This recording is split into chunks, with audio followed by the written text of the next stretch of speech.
And of course, Martin Fourcade has already secured the overall. Contiolahti was the last venue we raced at. That was last weekend. A sprint, a pursuit, and the mixed relays, of course. Well, Martin Fourcade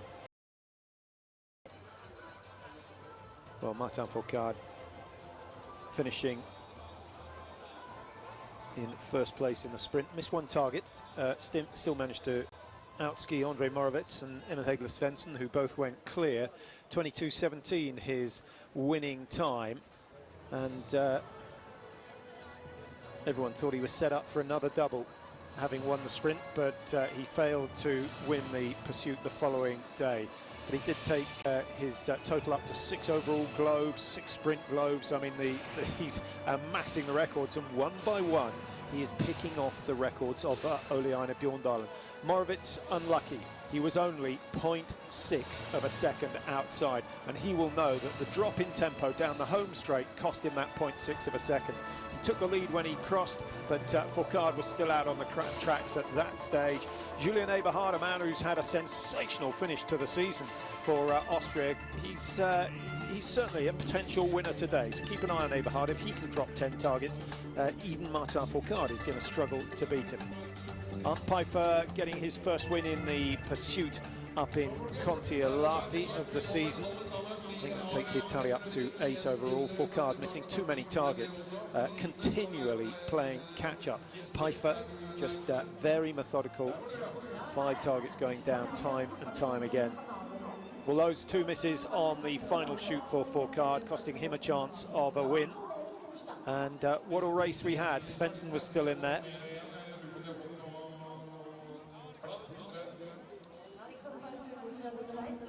And a very strong finish from Pfeiffer. Simoneda coming through the ranks with some more good shooting. The fastest shot by some margin, Simoneda. When he shoots fast, he tends to shoot well. When he changes his game, it doesn't really go his way.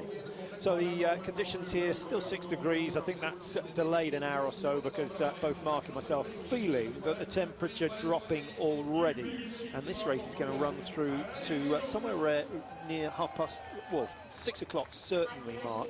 The tracks could get a little bit quicker by the end of the game. Yeah, the sun's starting to drop down a bit now, and the temperature will drop off a little bit. The interesting thing is the humidity is at 39%, which is quite interesting when it's +6. So actually, there's not that much water in the air, so it could also have a bit of an effect on the skis. Yeah, a lot of athletes noticing that in their rooms last night, the tongue sticking to the top of the mouth because it's so dry. And that might make the ski speeds a little bit quicker. We noticed a little difference in the women's, but it's always difficult when the faster skiers go first to then try and assess how fast the conditions are at the end of the race. Will we see massive changes today? Well, we'll wait and see. Johannes Tingesbø starting 15, Bjorndalen just behind him. The big guns wanting to get into Group 1. Sean Doherty going 21. That is the man that Mike Dixon's put his money on today. He's been doing that for the last 15 years, though. Let's hope that today is the big one for Doherty, who's certainly a talent, but has yet to fulfill his potential. Krishmar starting at 50, Christiansen shooting well, and Scotty Dixon going just after Christiansen. Hopefully he'll be on form. Again, sadly Amanda Lightfoot had him having to withdraw from today's race, racing home for compassionate reasons. So we wish her well. Very sad not to see her racing earlier on today because her form is coming up. And from the back of the field, Mark, anyone you can pick out that could do something, could keep the race alive. Julian Eberhard, I see, starting number 100. He obviously fancies the later conditions, as does Anton Shapulin, as does Simon Ada. Now, that's the sort of situation we like to see, and that's the situation we had at the World Championships, where 5 or 6 thought that it was going to get quicker later, and that's the way it turned out.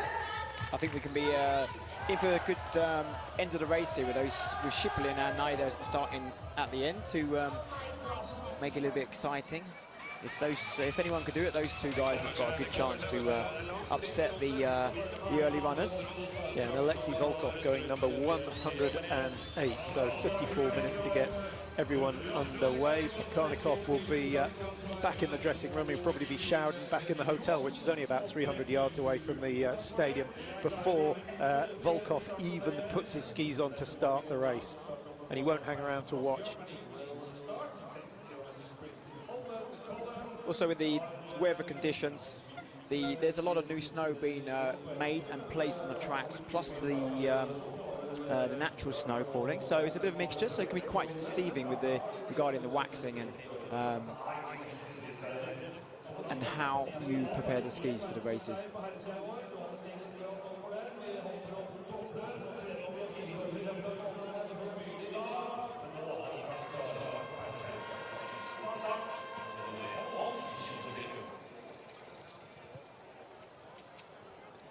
Just moments to go before the start of the men's sprint here in Oslo. Arne Pfeiffer, who got himself a win in Kontiolahti last week. Can he do the same? This is a venue where he's won before, so Pfeiffer will be full of confidence, and the sprint is the discipline where he's most successful. Only 2 of his wins have come outside of the sprint event. So it's the 2-shoot race that suits him down to the ground. He's obviously on good ski form. Keep an eye on him. Not so often that the first starter gets the win, but it has happened this season, and who's to say it's not going to happen today? And this race, this is a sprint race. There is no take it easy. When the moment they come out the start gate, it's all-out effort. And it's all-out climb for the early stages. Sergei Karnikov just starting, and he'll be followed by Clement Bauer of Slovenia, who's a very quick skier, but Clement really struggling with the standing shoot in particular. Uliana Bjorndalen, he is back for yet another season. He's coming back next year, 2018, his big target. Remember, he was going to retire after 2014 Olympics, but I think on the balance of it, Mark, he's actually made the right decision, because he got medals here at the World Championships last year. He got a medal in Hogfilsen at the World Championships this year. No one can say he's fading into the memories. No, he is continuing to surprise everybody, the critics and probably the teammates. He's still hanging in there. He's got a lot to offer, and it's great to see that Uliana can just keep pushing out race after race. In terms of the press, is his popularity still up there? I think when it comes to the big events, they put a lot of hope on the fact that Uliana can deliver. So I think they're right to do that, because he likes the fact that he has the pressure on him. Uliana starting 16. Number 4, that's Yevgeny Garanichev, 29, now comes from Tumen, which is where the last World Cup was due to be held, but due to the McLaren report and the scandal from Sochi, that World Cup was moved. That seems to be the only punishment that's been applied so far. Maybe things will happen over the summer. Dominic Vindish starting number 5 for Italy, and the Italians a little bit disappointing with Vera this morning. But Galdier having a good race, getting herself into the top 11. So maybe Vindish can do something.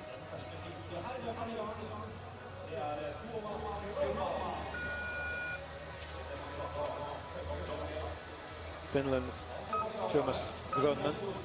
Now we have to go back to early 2000s, 2000, 2001 to find Finnish success for the biathletes.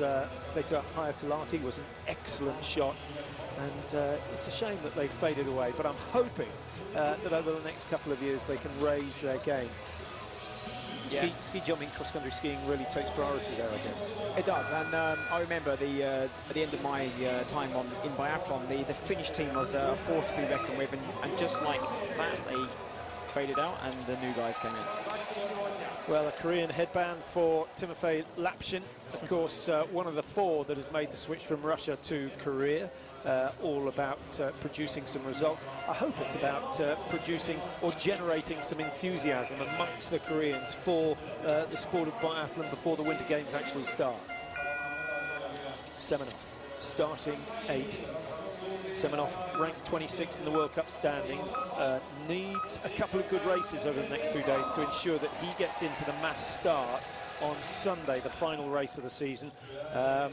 I think he might have to do it on his performances on Friday and Saturday.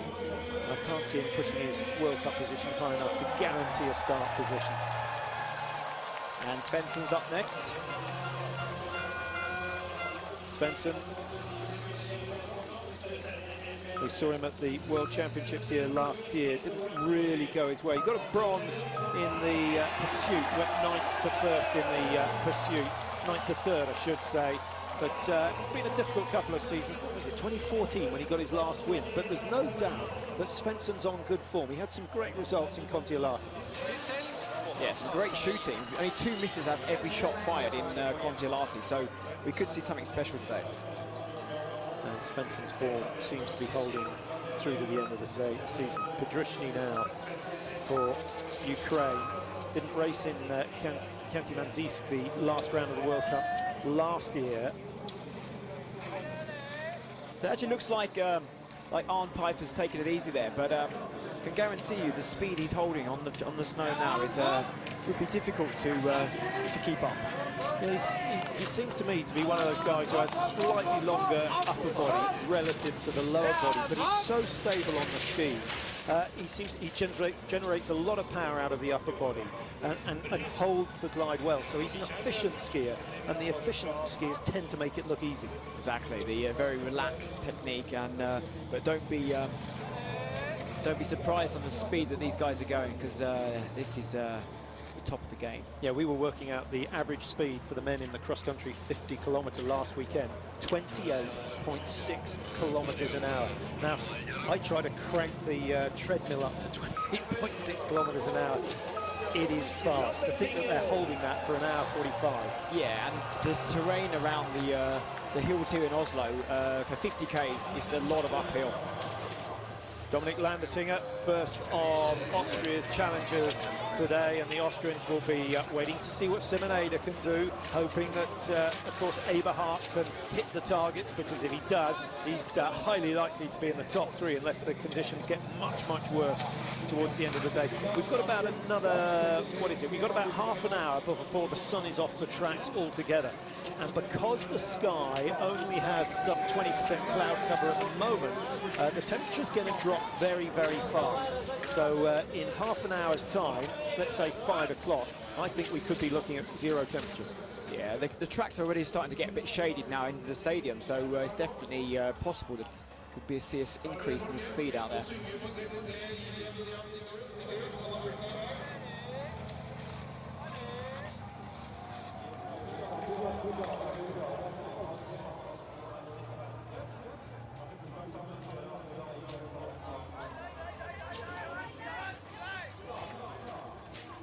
Dominik Vindish up to 1.9, lost a couple of seconds, but that's not too bad, provided he's paced himself up to that stage. Here's someone who would expect to be in the top 3 or 4 in terms of the initial split. Johannes Tingesbø, perhaps the most exciting biathlete in the Norwegian team at the moment. Early on in his career, many thought he was the same as the Lars Bergels and the Trude Andersons, but that is not the case. Johannes Tingis is a much more rounded biathlete. It seems like he's growing from strength to strength, and in each year it's very exciting to watch what his potential and where he can get to, in the, especially next year towards the Olympic Games. Yeah, the young being followed out of the start gate by the somewhat older, 43 years old. And Uliana Bjorndalen, he starts every race thinking he can win it.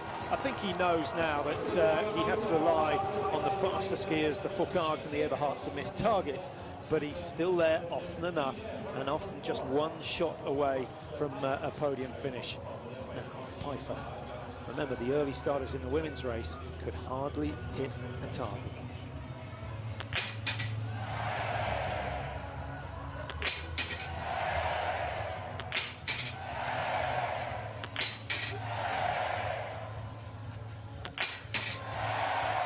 I don't know what it is about the look, but if there's one biathlete I wouldn't want to be in the sights, in his sights, it's Arne Pfeiffer. There's something vicious looking about his lineup. He has some kind of eye of the tiger. Focus. Now, Karnikov for Belarus. Contiolahti, he was doing okay in the prone. It was the standing shooting that pushed him way down the order.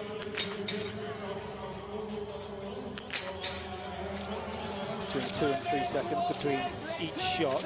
Not a bad rhythmical shoot as we watch Svensson go through, and that's a powerful start for Svensson, the 2.9 second lead. Now, Clement back.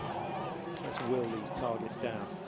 Triglav, of course, the mountain range up above Bled, where we have the Pachuca Stadium. Beautiful area, summer and winter. Big fan of that area during the summer months. And Clement Bauer, he had a really fast rhythm in between shots, so yeah, 13-14 seconds into the first shot, and then about 1.5 to 2 seconds between each shot. So that's a very good rhythm. And he's not going to be, he's not far off the lead, he's inside it. 2 seconds the margin, so a good start for him. Number 20, Rob Bailey from United States, just like Susan Dunkley, having a tremendous finish to his season as we watch Goranichev rattle down the 5. Total time of 27.4. Anything under 30 seconds is good. Anything under 20 seconds is sensational. We might see 1 or 2. Ada is certainly capable of that. Some of the guys shooting it is like rapid fire. Very impressive. Dominic Vindish taking a little more time before shot number 1, 16.6. Won't be the slowest. That's unlucky. Oh, that's bad shooting. So each shot shifting a little bit further left, generally a sign that the front elbow is shifting a little. Yeah, it could be a number of things, a little bit too fast into the first shot, or maybe the strap is dropping down. But at this level, these guys, they don't normally make mistakes on the cuffs. I'd say put it more down to the breathing.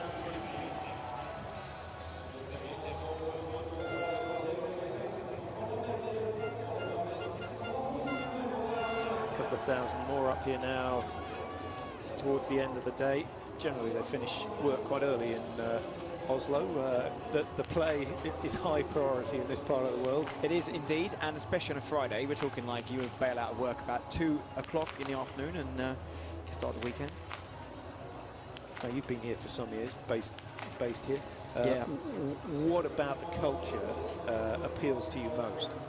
I think the combination of people respect free time and encourage to get out and use what's out there. There's many things to do in Oslo. Yeah, they're not short of money, but they've spent it well on facilities. We were talking about the cost of redeveloping this stadium, £171 million to build not just the big jump in the background, but a couple of training jumps the other side of the road, redesign the stadium area, the tracks. Huge investment, but it seems to be paying off. Johannes Tingis, he's not hanging around. 6 seconds inside the next fastest time. That's a very, very powerful start from him. Svensson, can he get himself a win this season? December 14 is last. He has to hit 10. Good start. Good start, 8:19, the fastest so far from Granichev. Svensson was inside Granichev's time going through the early split point. Slightly slow on the shooting, but no penalties. Looks like Svensson's taking it a little bit careful, but maybe that's what it takes today. You see the shade on the track now coming down in towards the range in comparison to the women's race. There's a lot of sun on that track. Now it's shaded, so it should be just getting faster. The wind now being funneled towards the athletes a little as we see Mickey Rösch coming in. We'll try and let you know how he gets on in the range. Man who trains with the Swiss team now. Martin Fourcade has already secured the overall Crystal Globe this year, and with 430 points, he's a long way clear. Here's Mickey Rösch, left to right. Buchschlager, of course, the coach for the Swiss team, who was formerly a teammate of Rösch when he was racing with the German team. Those two get on well, but Rösch is the sort of the joker of the team, always having a good time, and I think the Swiss really appreciating that. They themselves saying they're a pretty boring bunch without him around, but certainly Benny Vega seems to have come out of himself a little as well. So good situation, a win-win situation there. Dominic Landertinger of Austria, good shooting, 5 out of 5. And we'll just check his time.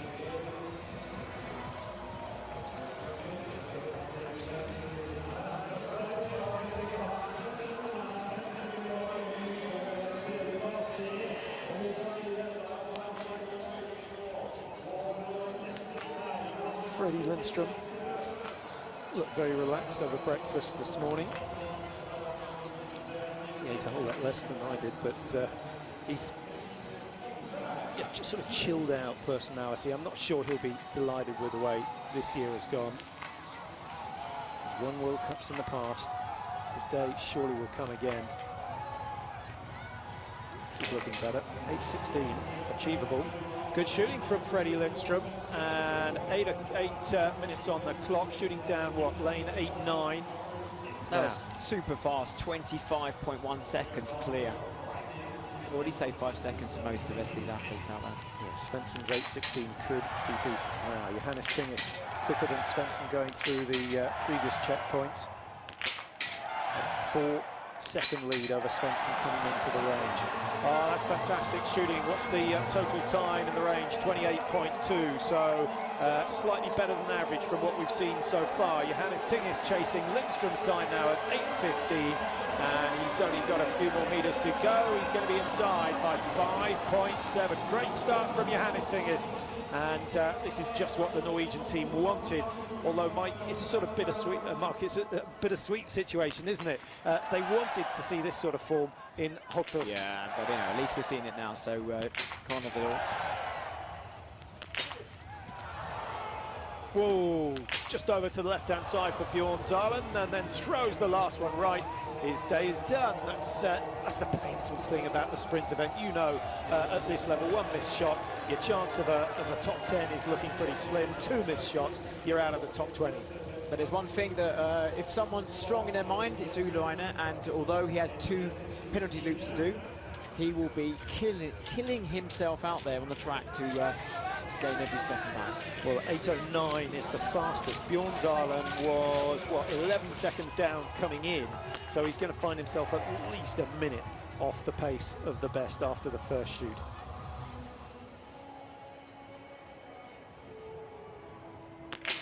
Germany happy with 2 gold medals in the individual races at the World Championships. Doll, of course, winning the sprint title, and Simon Schemp taking the mass start. Mark Pfeiffer, as I mentioned, getting a win in Kontiolahti last week. That's the first mistake. It's one mistake that could cost him the chance of a win. Just looking at his position after shoot number 1, Pfeiffer 14 seconds down on Johannes Tingis, so it didn't look as though he was going to win anyway. Just watching Ulla and Biathlon ski past him, just past us then, he was really into the side as far as you could into the track there, trying to maximise on the glide, and see a lot of the athletes are staying, they're not using the middle of the track, they're staying to the side of the track, and it must be a bit faster. Clement Bauer.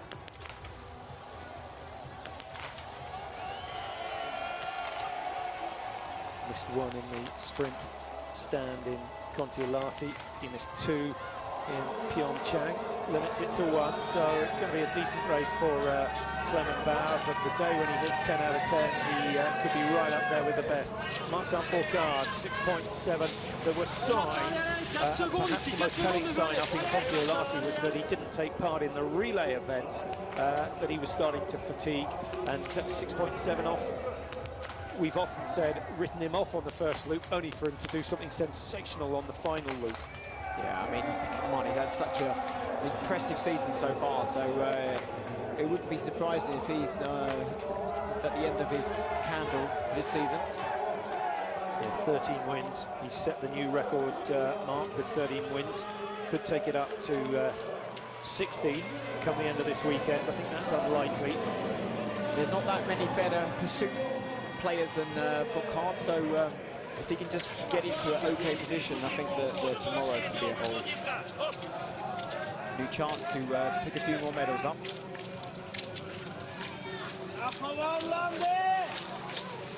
Which do you think's the bigger test of the biathlete, the mass start or the pursuit situation, or the individual races? I think the incentive in the mass start is more exciting. The fact that everyone starts at the same time. They've all been amazing. The level of the mass start with the best in the world.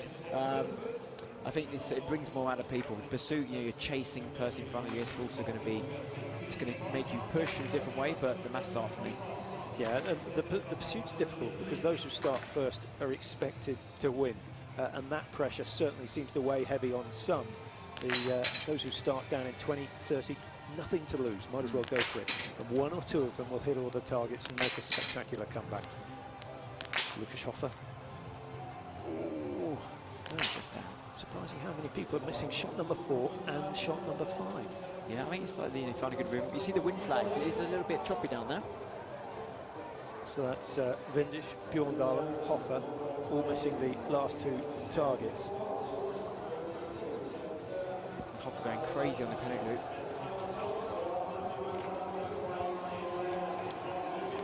Yeah, 2 man possessed. Yeah, 2 sharp corners. There's not a huge amount of room to play with, to be honest, on the penalty loop here in Oslo.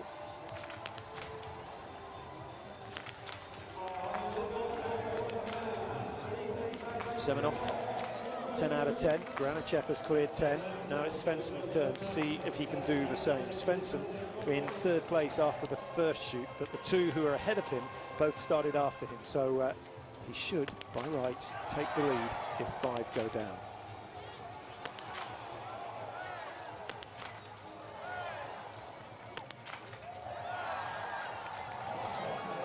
How many percent hit rate? You're happy for that for the whole season? I think considering this pretty windy, that was a really good effort on the waves there. And now there's 1 miss. He's got possibilities to have an amazing finish. Martin Fourcade was not happy with his pursuit performance in Kontiolahti. The 5 go down. He's a little bit lucky. A couple of split rounds there, but sometimes you get the luck going your way. Fourcade seems to have that more often than not. But 8.09, he can't beat that. Johannes Tingis was 5 seconds clear. Now the margin's only 2.5. So after a very steady start, he's starting to pick up and starting to take advantage of the fact that he's starting after so many of the big names. And you see Fourcade there just taking a glance over towards the scoreboard on the way out to see exactly where he is. He can push a little bit more. But he's gone into 2nd position, 2.5 seconds the margin in case you missed that. Lindstrom just behind him, another, 3.2 behind. And then Svensson some 5 seconds down on the Frenchman after shoot number 1, but we know Svensson has missed in the stand. Dominic Landertinger misses early on. Now let's see what Johannes Tingesbø started number 15. Svensson was number 9, so we've probably got a minute and a half, just waiting for Bø to descend into the stadium. Yes.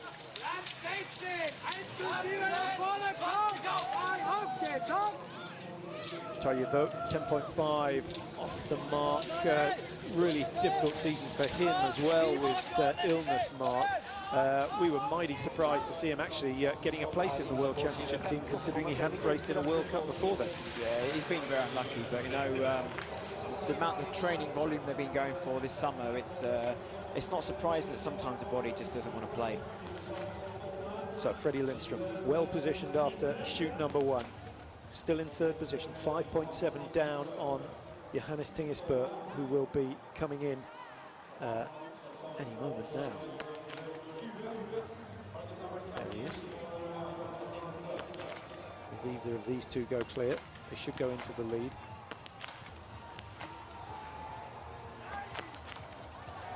Shot wide for Lindstrom.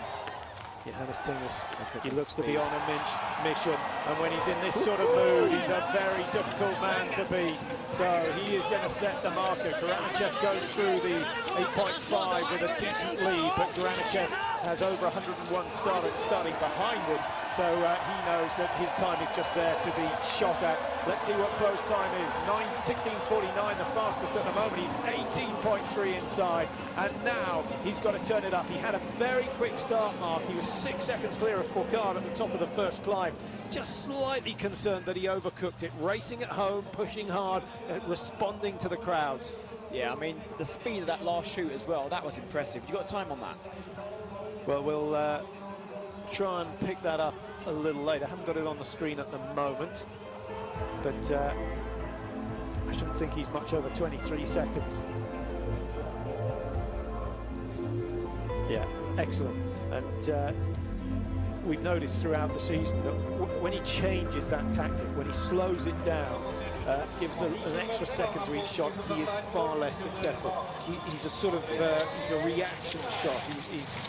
Yeah, the more he tries, the more it goes not the right way. So he just attacked it then. You see the speed of the shooting, and he's out. And it's going to be interesting to see if he can hold his speed for the rest of the remaining final loop. No, of course, he's fond of these loops here. He knows them very, very well. And Johannes getting the win, the gold medal in the World Championships here last year in the mass start. What a race that was. Bjorndalen, Fourcade, and Johannes all going for the gold medal. Johannes certainly seemed to want it the most. Here is the world champion, Benedikt Dahl. He's only got 1 win. It was a world championship race. That's how to do it. But he's got huge potential, but he's another of those biathletes that seldom hits 100% of the targets. When he does, he's always going to be up there, but it hasn't happened. It's happened once this season that he's gone clear. Tarje. He won't know about his brother quite yet. And we should get a split on Johannes Tinges going through 8.5 fairly shortly.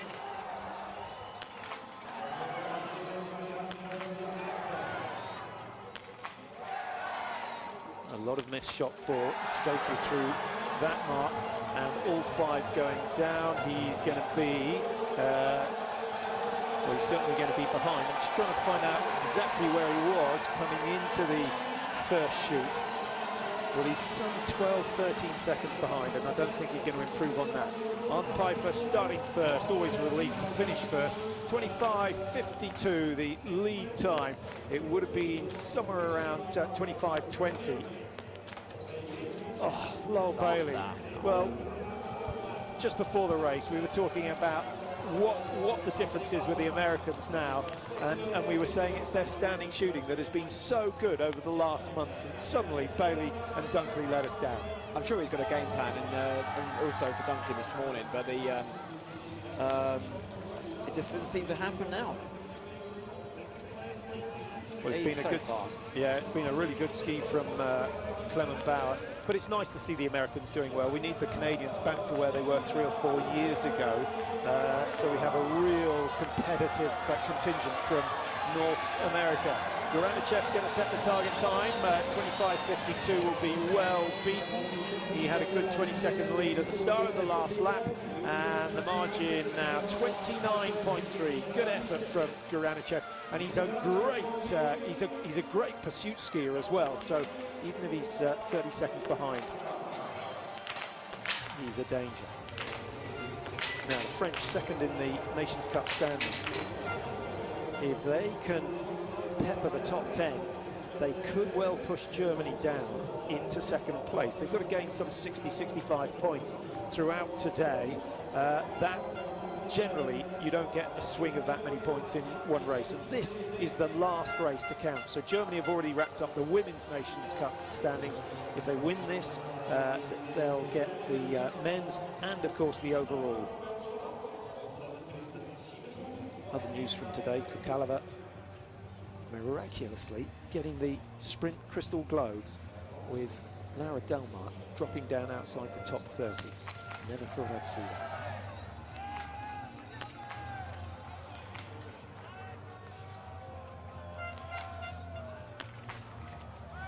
Often we see the nerves affecting the athletes more at the World Cup finals than we do at the World Championships. Yeah, but at the same time, this is home ground for the Norwegians, and it's definitely the pressure's on, you know, to perform. You got the king watching you, so you want to do well. Now let's see how Johannes has gone on the early stage of this. He had a lead of 18.3 coming out. He's extended that to 24.6. Every fraction of a second is going to count. So that's 6 seconds or so he's taken out of Goranachev on the climb out of the stadium. If the skis are good, he could get another 3 or 4. What are we looking at? Is 35 seconds possible to gain? Ooh. What, in the last loop? Yeah. Yeah, I think it's going to be you have to have an amazing feeling in form. Is, you know, to get 30 seconds in the last loop, that's not easy. Semenov, good finish from Semenov. He was behind Goranachev coming out of the rain, so he's caught some 8 seconds on Goranachev on his last loop. Now, Martin Fourcade, first miss. And I know he's good, but I don't think he's going to be able to make up for that. 16:31. Away he goes. Last target down at 16:13. He would have been right up there. And Martin Fourcade's time coming into the chute, 3 seconds outside Johannes Tingesbø. So it would have been a very, very tight race. But surely he can't get 23 seconds back on the Norwegian. No, that's not going to happen. And for Carl Julian, 22 seconds, that is super fast as well. See the intensity on Svensson. He always looks like he's pushing as hard as he can.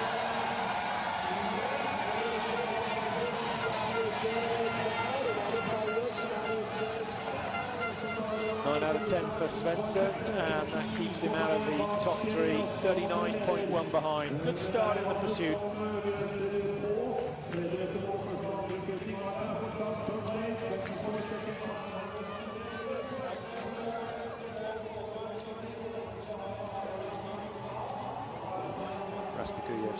Always quick on the snow, seldom accurate in the stand.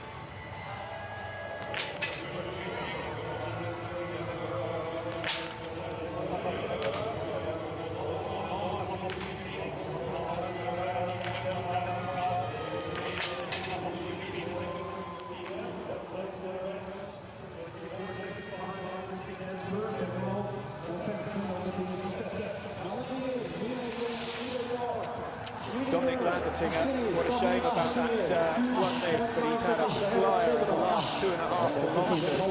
Very, very quick, and had he gone clear, he might well have been challenging Johannes Tingesbø, who's on his way into the finish. Just see him. I think that's it is Johannes Tinges up the Nortuk step round the back of the biathlon range. He's got about 500 metres to go, and he is fighting every inch of the way to post a decent time. He knows with Fourcade starting behind him, he has got to keep the pressure on, even with Fourcade missing a shot.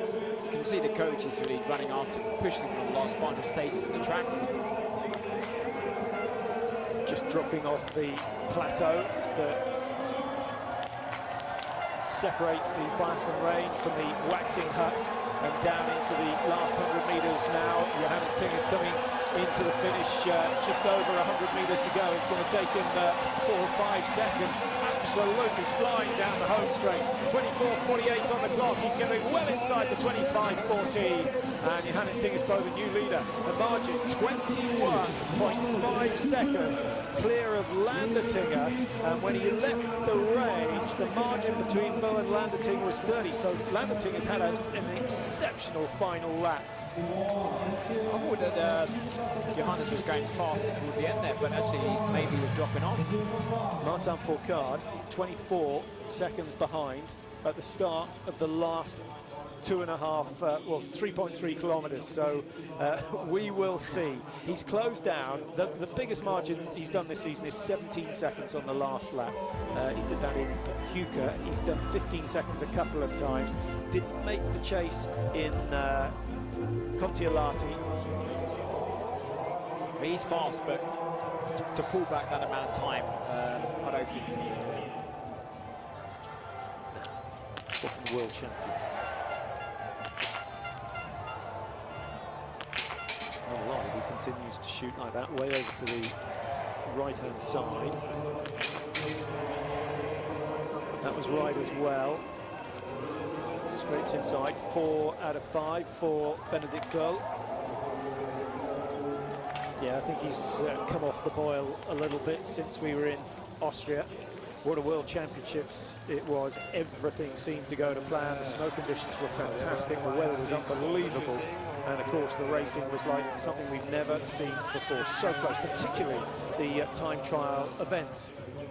Tarjei Bo, his turn to try and match his brother.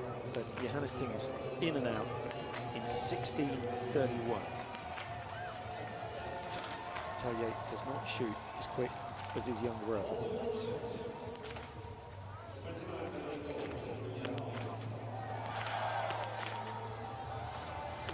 such a stable shooting position. Great eye relief, very consistent. 4 out of 5, same shooting score as Emma Svensson. He's going to be there or thereabouts, but he will not be taking the lead. Here comes Uliana Bjorndalen, who started just 30 seconds behind Johannes Ting. His 2 misses on that prone shoot, costing him, and he'll be furious with himself because his prone shooting's been pretty good this season. 158 behind. He's going to be playing catch-up. Generally, the margin between first and 60 is 2 minutes 30, so he should be safe. Now, let's see what Fourcade has done. He was 24 behind. He's making a go of this one, but can he challenge Bo? 21-20, 17, so that's 7 seconds have gone his way. Yeah, there's not much left of the loop, so he might be able to claw back a few seconds, but I think he's have to accept it's not going to happen. Yeah, close enough to put pressure on for the pursuit, not close enough to challenge for the win today, but he could be back on the podium. And time again, despite missing targets, Fourcade seems to get himself onto the podium in the sprint races. Just looking at his record in the sprints this year, Mark, he's over 100 points clear, so that crystal globe is his. Easy one to calculate. What's he had? 5 wins out of 8 races. He's been on the podium 2 other times in 3rd position. He's only had 1 bad race. That came in Oberhof when we had really windy conditions. He finished down in 8th position. There's one thing Fourcade likes to get into a fight in the pursuit and to dominate the shooting range. Yeah, he shows his confidence. Here, that looks like Sean Doherty, number 21. Just try and catch up on his progress. He's down in 20th position, 2 misses, 119 behind. So what can we take off? 50 seconds? That would put him 29 seconds back in terms of ski speed. Yeah, 2 misses, 119 behind. That's actually, he's going okay. You know, 2 misses. That's a fast ski. He's getting it done up there. And Jeong-Gyeon Betwix with just 1 miss, obviously taking 30 seconds out of the American, and this could be okay. Schlesinger on 25.51. I think he's just going to survive the check, but Piper on 25.52, he's okay as well. And look how close the positions are, down into 9th, and another 5 seconds would have seen him into 5th or 6th position. But Beatrix has done his bit. Martin Fourcade's going to be in the top of the order. Still touch and go in terms of the Nations Cup standings. The Frenchmen would love to win this one, but they need every single one of their athletes to produce a top 15. Germany sitting on top of the table at the moment, and in the finish area, Germany have Arndt Pfeiffer in 6th position and Eric Lesser down in 17th. The French, on the other hand, have Beatrix in 9, and that is it. We're still waiting for the rest of them to finish. Hey, but this race is far from over, Mark. We've got to remind ourselves that Julian Eberhardt starts number 100. We've got Anton Shapulin starting 106, and Simoneda starting 107. Yeah, we've got some exciting athletes to come yet. Roman Rees misses 1. He had a good weekend last weekend up in Kontiolahti. The athletes flying straight from Helsinki to Oslo. You think of the road show as well, going from one World Cup to the next, from one week to the next, it takes its toll. Doesn't seem to take too much out of this man. He's not going to get win number 14 today. 24.53 now. At the last split point, he was 17 seconds down.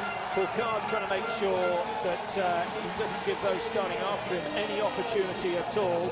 Here he comes into the finish. Has he cut it again? I think he has. 13.6. So that's a great effort. 11 seconds taken out of Johannes Tingesbo, and I think he took 2 seconds out of Dominic Landertinger, and he was flying. That is impressive. He's really clawing back those extra seconds and make it a better start for tomorrow.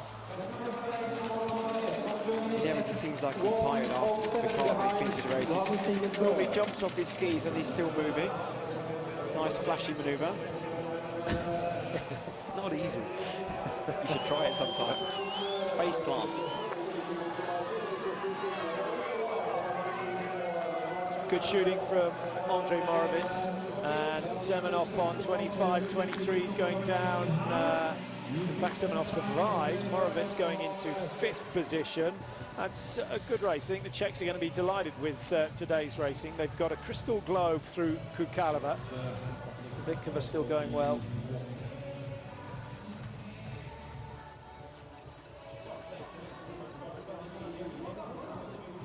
So there are the standings at the finish, with Bo Fourcade, Lang, Dertinger, Semenov, Morovitz now 5, the Norwegian flag at the top, but they would have expected to see Svensson a little bit closer to the lead, and Bjorndalen, of course, missing 2 on the pro, and that put him out of contention. And Morovitz with so consistent shooting, both in the pro and in the stand. And I think this guy's going to get faster as well, as we see from each season.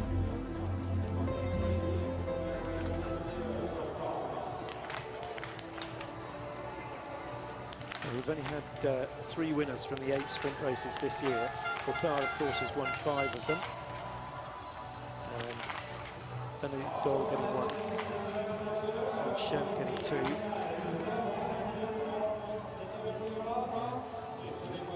Not Saint-Champ, Eberhardt getting 2. Saint-Champ getting 2 mass start wins.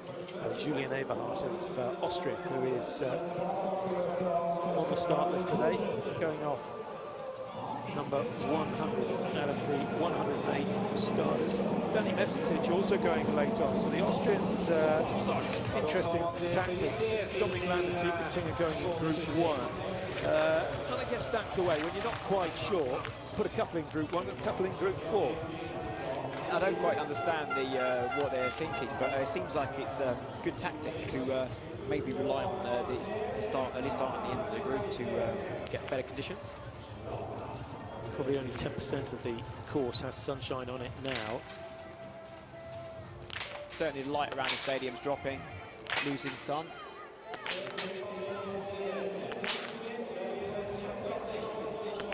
We've had a missed low left, 1 miss high, and then the remaining 3 going down for Krishmar. It always amazes me, Patrick, on the entrance and the exit of the penalty loop. It's always just a near miss that, just like the yeah, the angles that you come off at.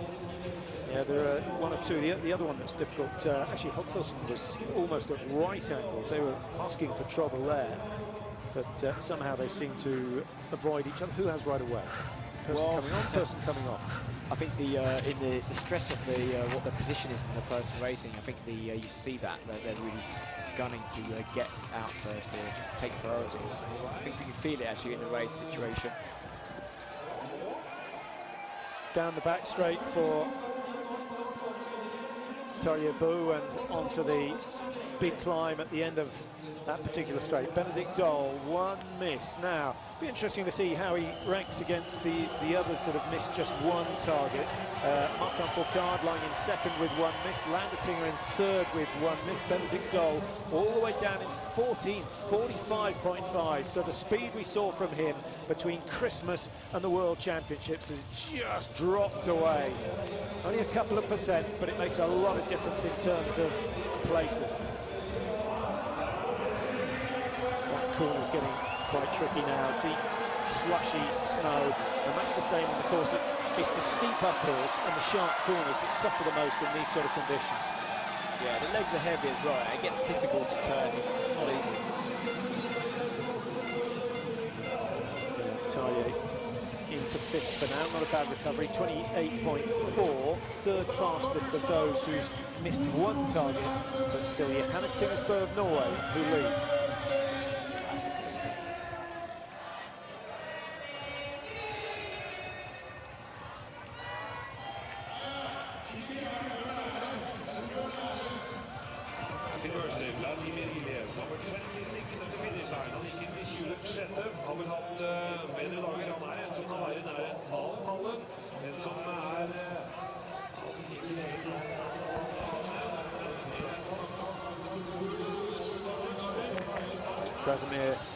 'F.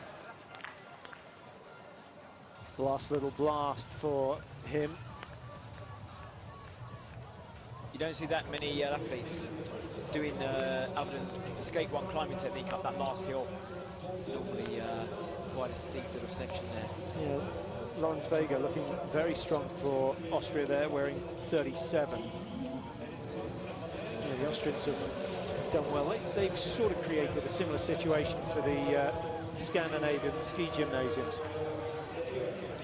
And it certainly seems to be paying dividends in terms of the ski speeds they're achieving.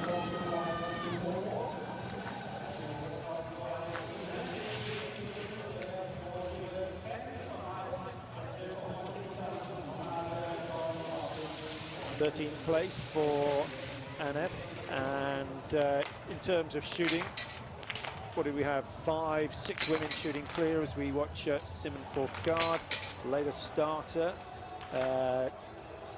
Through the first split, I can't see, actually Mario Dolder started 65. He's gone through the first split 10 seconds off the fastest time, actually set by Lucas Hoffer of Italy. That was coming into the range for the first time. So there's still hope, and every minute that goes by, the temperature is dropping by a fraction of a degree, and in the next 5 minutes, the sun is going to disappear behind the jump. And actually, Mark, I don't think the sun is on any part of the track apart from the first climb up behind the commentary boxes. Yeah, I think you're right about that, because I can't see much happening behind me with this. It's getting dark.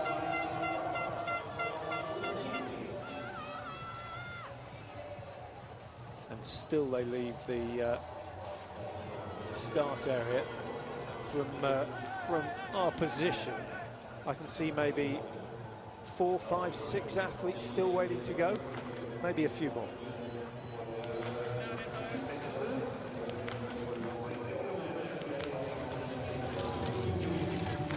Starters started at past, so they should all be away after 54. So got a couple of minutes of starters, no more than that. I can still see quite a few athletes warming up in the warm-up pen and getting ready to go. That looks like Maxim Braun just starting. He's number 105.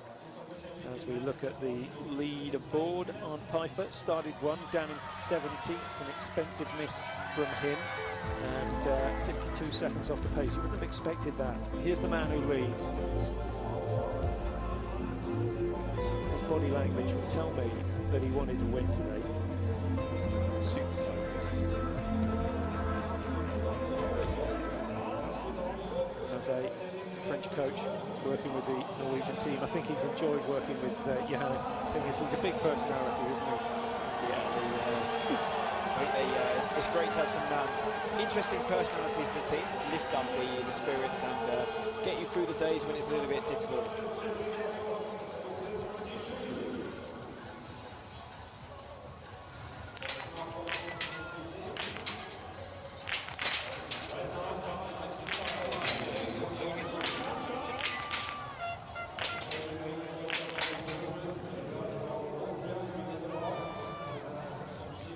Rushed on the final shot. Komats, another of the Austrians, coming through 48. That's Simon Dessieux for France, 36. That's okay. I don't have any doubt that the French were going for the Nations Cup win today. I'm not sure the results are quite good enough. They needed Foucault to win. Perhaps they needed 2 on the podium and 4 in the top 10 to deny Germany.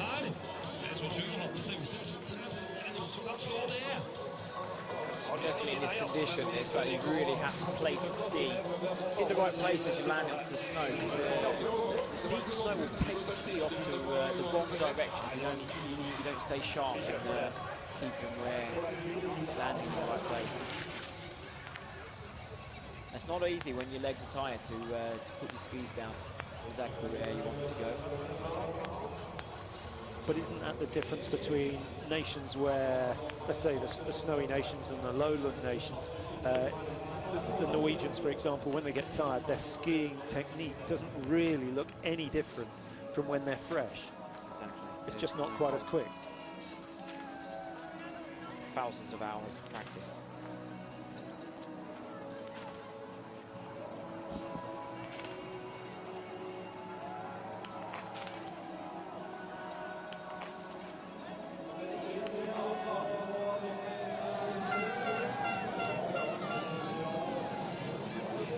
Simon Dessieux is going ahead of Arne Piper. That would help the French claim, and he has done. Good work from him. 25-28 the time, just 34.9 behind. Tomorrow's race does not count for the Nations Cup. This is the last event. So France now have Foucault in second, Simon Dessieux in 8, Quentin Fillon-Maillet in 12, and Bethix in 15. I'm not going to attempt to do the mathematics as we see Julian Eberhardt on the start line, number 100. And so we're getting there. Another 7 still to go. We've got Dombrovski next, Nelin, Jaeger, and Gelis. Anton Shapulin goes 106, Simonetta 107, Alexei Volkov 108. So a strong trio to finish this one off. But you can see on the track already he's leaving a groove of, what, 2-3 inches deep every time he puts the foot down. Yeah, I mean, you have to be super light with your movements and not to waste energy in the deep snow. It'll be interesting to see the last 3 skiers there. I think they might be all of them pushing each other around at the end of the race. It's going to be exciting, Patrick.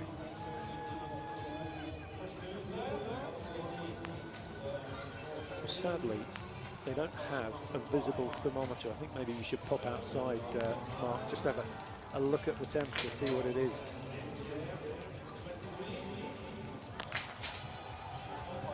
Anything approaching 1 degree, and the conditions will be getting quicker.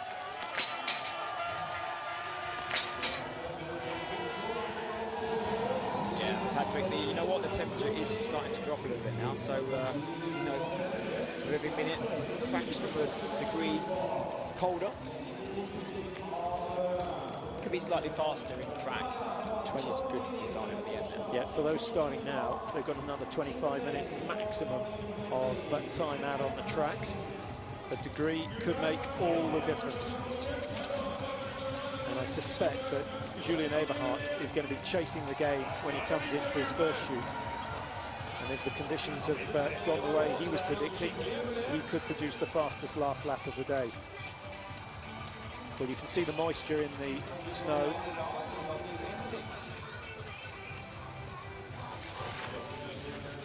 Think of the nightmare for the waxing team trying to to keep the skis fast and select the right skis and wax. It's not easy to get the winning combination. Fabien Cloud, reckoned to be the next generation of leading Frenchman in the game. 7:44 as he takes his position on the map. Matt, he's gone into 10th position, Mark, so he's only 8 seconds off the leaders coming into the range. That's the first indication we've had that conditions are starting to recover. 2 misses. That's a real shame.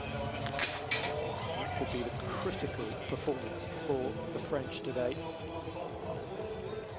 Yeah, it was a very fast first lap, and shame he's got 2 penalty loops to do, but it seems like he's skiing fast, so maybe we can see something special towards the end. Just 3 to go, and another 24 minutes or so before we know the results of this race here in Oslo. Anton Shapuling hoping to shoot a little bit better than his sister did earlier on today. He's strong, he's fast. He doesn't shoot as fast as this man, Simulator, the hot shot of the Biathlon Tour for the last 3 years now.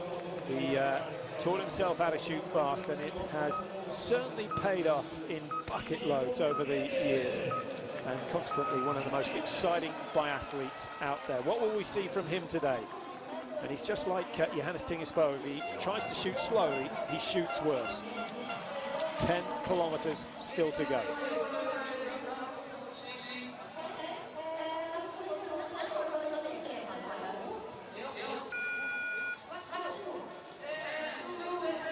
Alexei Volkov, 28 years old, comes from Khanty-Mansiysk. He'll be disappointed that the World Cup finals are here in Oslo, not in his hometown.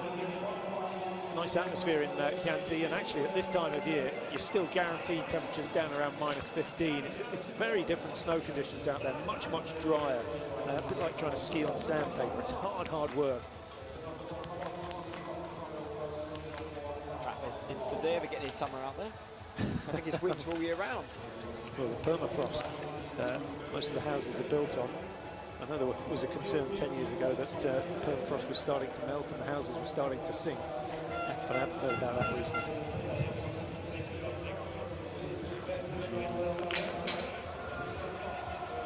We will know that there are enough good athletes clear that a mistake is going to keep him out of the top 50. 2 is going to push him out of the top 30. 3 could put him out of the top 60. So that's just critical to get in this top 60 so he can get a new race tomorrow.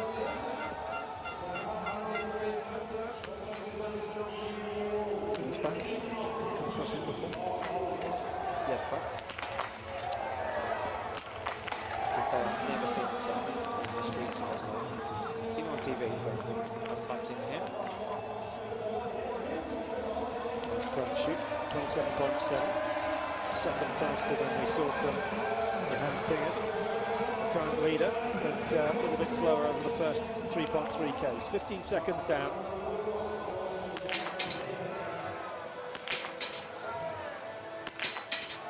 Let's start for logging off.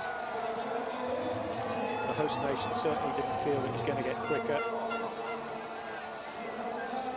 See much of Loganov on the World Cup Tour. We saw him in the World Championships, took part in the mixed relay, got a bronze medal for himself there, and then had a very disappointing 72nd in the individual, missing a total of 7 targets.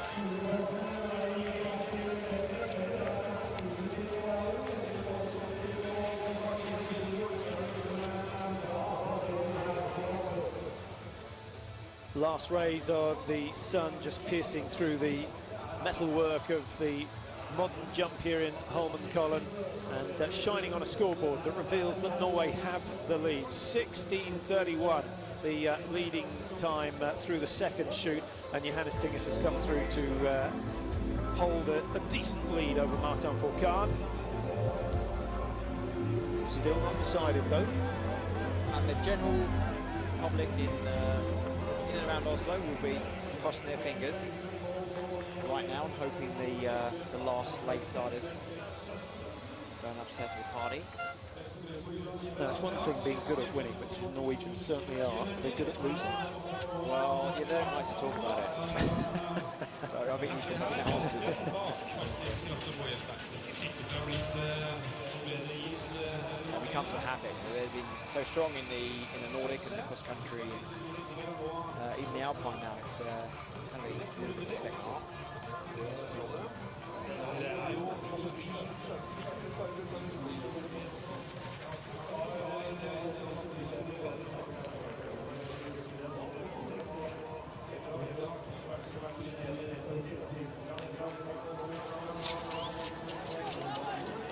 I see Anton Shapulin through 1.9, sitting in blazing sunshine behind him, and it's turning into the most glorious evening here. Make the most of it, because the forecast for tomorrow and Sunday is pretty grim. Lots of rain forecast on Sunday. That could change the atmosphere a little bit, but it's the match starts. Surely we'll get a good attendance. Now, Eberhard, danger man in terms of the Norwegians. They know that he's fast enough to win, and Eberhard comes through 8:06 on the clock. He's not going to match Johannes Tingis at the moment, but if he goes clear in the stand as well, he will put up one of a hell of a chase. And Landetinger, of course, producing one of the fastest times over the last 3.3 kilometres.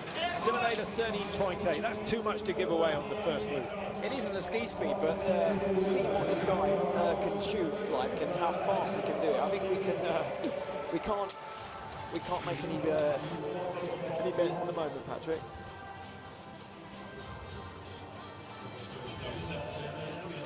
Just keeping a careful eye on the weather. Actually, the weather forecast for tomorrow looking a bit better than it did last night. Going to get cold tonight. Should go down what, -2, -3. Yeah, it looks like it's going to just be a little bit under zero, and warm back up again into tomorrow. Same again on Sunday. Cold in the start and a little bit warmer. Maybe not as warm as today, which could be interesting.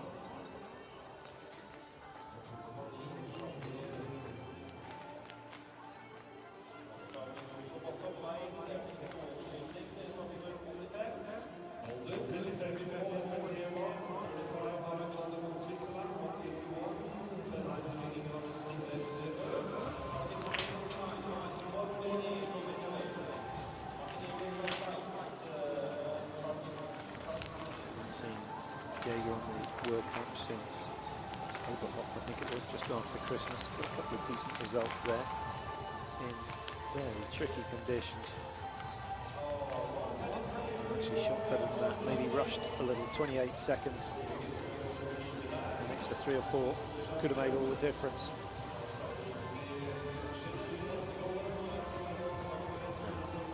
Danny Mestic. Didn't see Mestic out in Pyeongchang.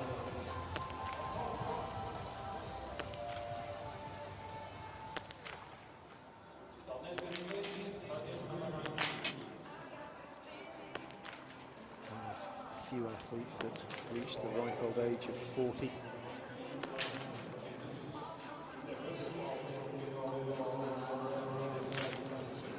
Struggling on this river. Position. His career really coming back to the World Championships in 2009. This is an event that he's going to forget pretty quickly. So let's focus on Anton Shapulin now. 7:46. His speed coming into the first shoot for Shapulin. I can't see him in the top 15, which might suggest that he's way off the mark at the moment. 8:02. Well, that doesn't look too bad at all. I think he's actually ahead of Eberhard coming out. 8:09. He's going to be within 4 or 5 seconds. 4.2. That's fantastic for Shapulin. So the race is very much alive, and Johannes Tingis knows biathlon well enough not to start celebrating quite yet. Simonator, watch how quick this is. 2 seconds between 1 and 2, down to 1.6, 1.7. Unbelievable shooting, 1.8, but the missed shot has cost him 25 seconds, all for nothing. That is fast shooting, but unfortunately, one penalty loop is too many. Yeah, it's a gamble, and in the sprint, if you're not the fastest skier, you've got to take that gamble. Sometimes it will pay off, sometimes it won't. Alexei Volkov, the last of the starters.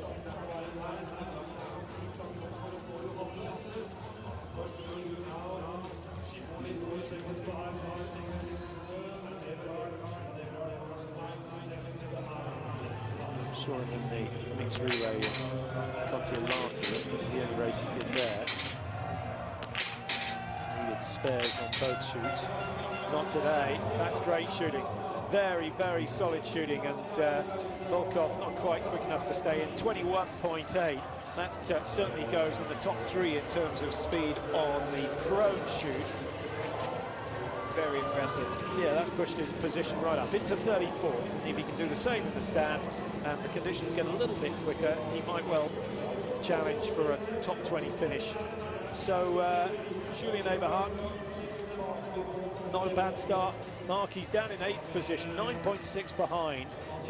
He really, of the later starters, is the real threat, and Shapulin, of course, could challenge as well. Yeah.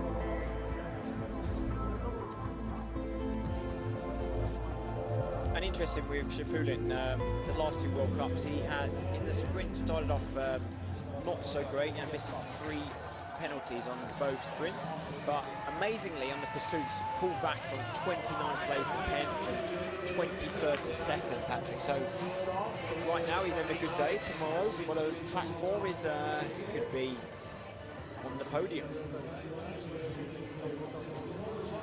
So a real comeback kid. Yeah, and again, I think it's that thing of when you're out of contention, you can just let it go. The pressure is very much off. No one's going to complain if you don't finish in the top 20. And often you see those who make the comeback, they go all the way through to the final shoot, and then they suddenly realise what they're about to achieve, and they miss targets. Giesbach, 10 out of 10 for him. That will put a smile on most of the crowd's faces. 17 minutes, he's going to be over 40 seconds behind the race leaders, but that's still a good performance. Just looking at the margins, we've got 14 athletes within a minute of the race leader. We've got 40 athletes within 2 minutes of the race leader. And the margin down to number 60 at the moment is at 2 minutes 55, which is a very, very big gap. I suspect that will come down a little over the next few minutes, but we're looking at over 2:30, and the importance of that is that at the moment anyone within 2:50 is getting a start in tomorrow's pursuit event. So the most nervous man in the stadium is probably Johannes Tingesburg. Yeah, I reckon, especially with the some of the late starts. Some really close times. See what they can do in the last couple of loops in the stand shooting. Well, the local production team will be hoping that he's going to end up the race winner. It's far from decided. Johannes Ting is number 3 in the World Cup standings at the moment. He's missed 4 races, so that gives you some idea of just how good he is. But he is also, on the other hand, 528 points behind the overall World Cup winner this year, Martin Fourcade, and that is a massive margin when you think you only pick up 60 points for a win. King Harold enjoying his time here. It's great to see the King's family out watching the races and cheering on not just their own athletes, but everyone who's in the race. So Julian Eberhardt looking for some slightly firmer snow on that left-hand side. Clear in the pro. Will get a time split very, very shortly on his entry into the range. He's actually 22.8 seconds down, so starting to tire, I think.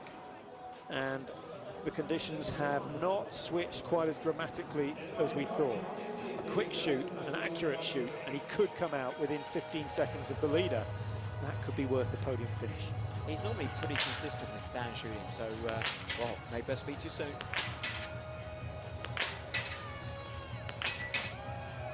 Yeah, it's quick. What a shame.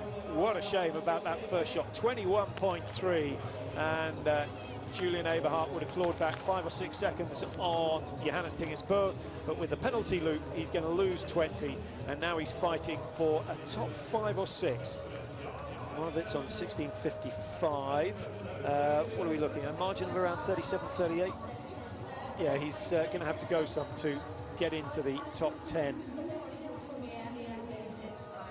This is his last move. He's got tired legs.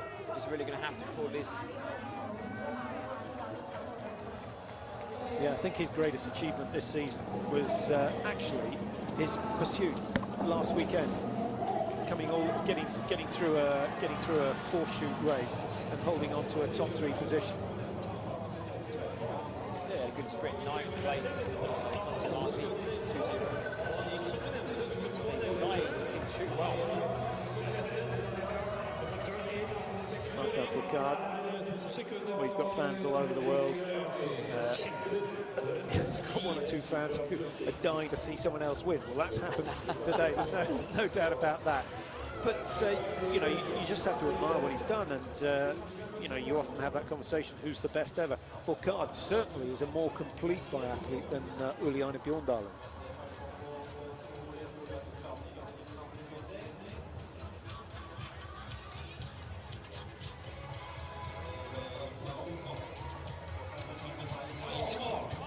Jaroslav Sukup, an up-and-down season for him. I must say, over the last 5 years, the Czech Republic have been the team that have improved the most. And so often when a sort of second division team comes up and joins the first division, they stay there for a very short period and drop back down. But the Czechs have kept it going. Their success has produced a huge amount of popularity within the sport. So they've got people coming in at the bottom level, but it's also generated massive amounts of money, which they've been able to turn into facilities and equipment and development of the athletes. There's no doubt about it. The financial backing or the money that's pumped into all aspects of the sport will definitely lift many different areas. You know, the equipment to the coaching, it's all relevant.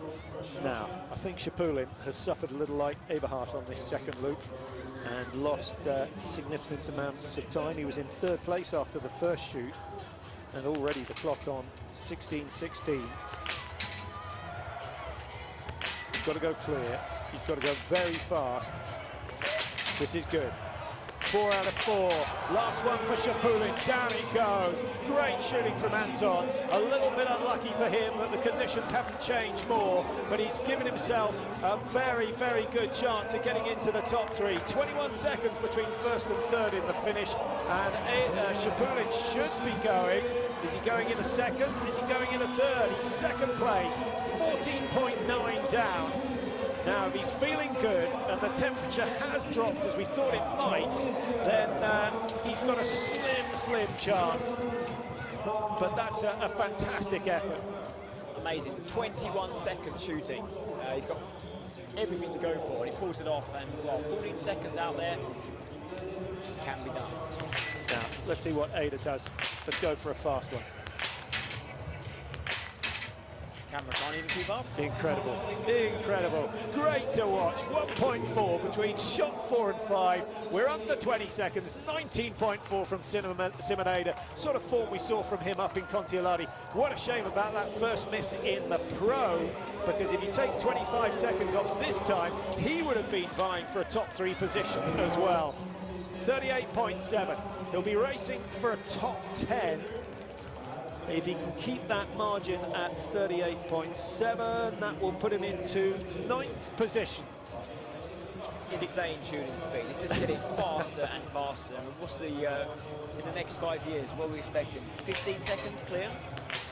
Yeah, fantastic. And Simon Ada actually wasted a couple of seconds getting ready. He could have been even quicker than that. Volkov says anything Ada can do, I can do as well. 20 seconds for him with a 12.5 second preparation. Oh, well, that's a nice way to finish. So often these time trials go dead with all the big names at the front. It's a real pleasure to see some of the stars starting in group number 4. The key mark is to hold the race at a time of day when the temperature is likely to go from warm to cold. Yeah, I think so. And the challenge of coming in at light speed and reducing the heart rate and then taking the weapon off and shooting all 5 rounds, hitting every target in less than 20 seconds is is nearly impossible. So this is so impressive. But here, there's Simonada. He's gone into 11th with that lightning quick shoot, 38.7 behind. But it's looking a little rosier now for Johannes Tingesbo. He can relax a little. I don't think he'll be celebrating before Julian Eberhardt and Shapulin have crossed the line, 47.2. So Eberhardt's not going to be any danger at all. And actually, even with a clear shoot, he was going to be 20 seconds behind. So the rapid skiing we saw from him earlier in the season has gone. This is Giesbach, another of those who's gone clear. Just at a glance, I think we're looking at about 14, 15 athletes who've hit the perfect score. In the women's race, it was 5. They had slightly tough conditions at the start of their race. Yeah, great shoot from Giesbach. He's like 0-0, cannot be better.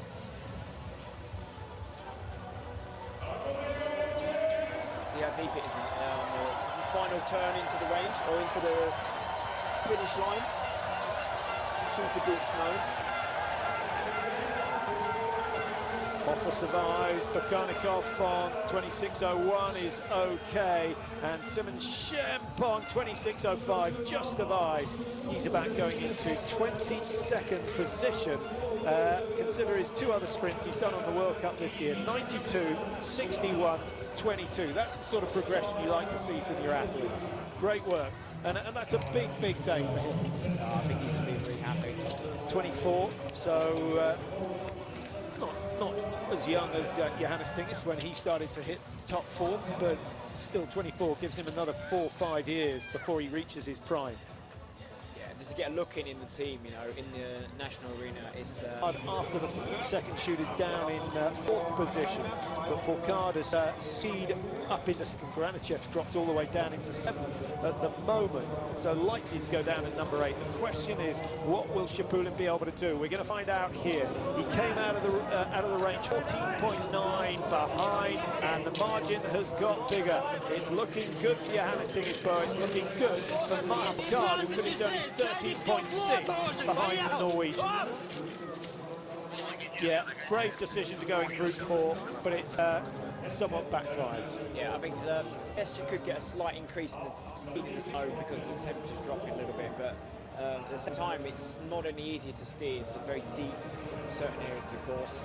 On the uphills there, you can see it's like, looks like a slush coming off the skis as you climb it, so it's a heavy day out there. Yeah, and actually, if the temperature drops dramatically, then all those ruts into ice, skiing becomes a nightmare.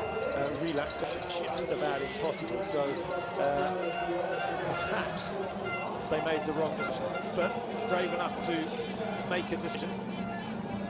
Yeah, the energy use of when the conditions are tricky, you use a lot more energy just to keep the ski in the right line. I think Eberhard, a man to talk to find out what it was really like. Give you an honest answer, no doubt about it. Might have to put beeps here. Tough day, and he's got less than 20,000 covered before the pursuit, so it's a really hard weekend to finish off the season. 3 consecutive days of racing for the men. It's a 10k, 12.5, and then a 15k. The nice thing tomorrow is if there is any like whinging about the conditions, you know, starting early, starting late, tomorrow it's going to be what, in 3 minutes everyone's gone and there is no excuses.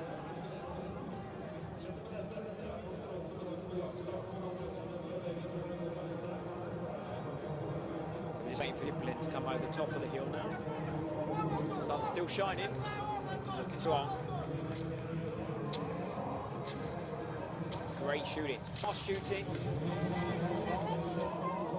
21.6 seconds behind.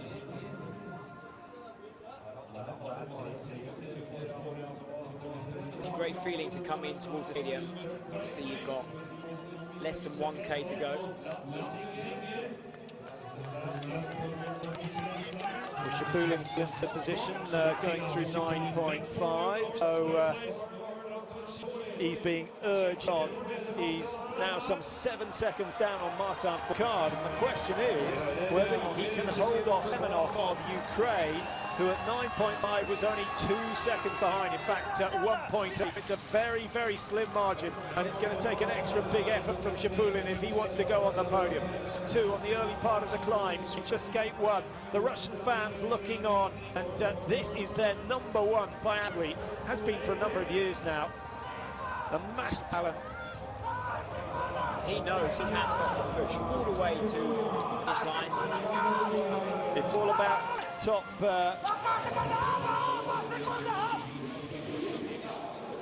Russian coaches seem running out of comments there. They're going crazy trying to push him.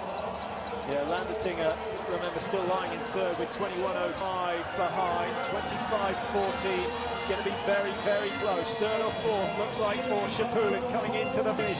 Oh, it's going to be desperately close. Landertinger just loses out.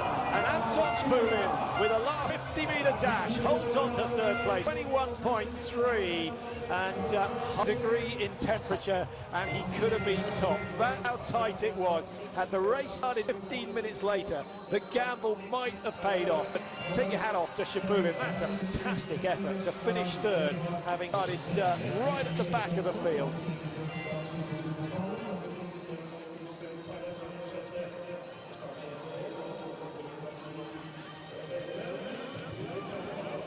Simonada on his way into the Podium, and we'll keep an eye on his one miss for Simonada. 13 World Cup wins now for Johannes Tingesbo, 21 times on the podium. He's only 23, and I wonder, is he going to win the overall World